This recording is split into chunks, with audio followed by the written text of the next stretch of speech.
মৃত ব্যক্তির জন্য 4 দিন ও 40 দিন পর সমাজের সবাইকে দাওয়াত করে খাওয়ানোটা সওয়াবের কাজ কি? মৃত ব্যক্তির পাশে বসে কোরআন মাজিদ পড়া ও খতম দেওয়া কি সওয়াবের কাজ? আমরা যে কবরস্থানের পাশে গিয়ে বলি আসসালামু আলাইকুম হালাল কবর, এটা কি ঠিক কিনা?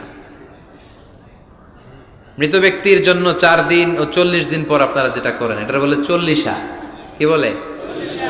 সবাই একটা রমরমা ভাব নিয়ে খাইতে যায়, মনে হয় যে বিয়ের দাওয়াত খাইতে যাইতেছে। আছে না নাই? তো যে মরছে আপনি তার জন্য কাঁদবেন, দোয়াই না করবেন, এত খুশি কেন আপনাদের? আপনি খাওয়ান, খাওয়াতে দোষ নাই।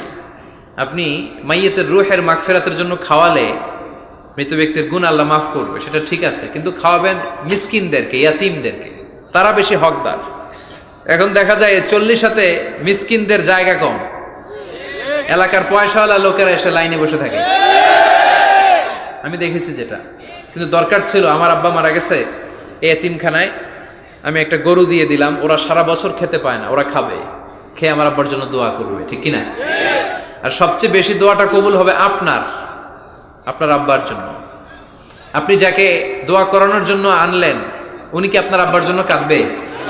আর কাঁদলেও এই কান্নাতে আন্তরিকতা কতটুকু, এটা প্রশ্নবিদ্ধ। কারণ উনি আমার বাপের লেগে কান্দে, আমারই চোখ দিয়ে পানি বের হয় না আমার বাপের লেগে। ঘটনাটা এরকম, তাই না?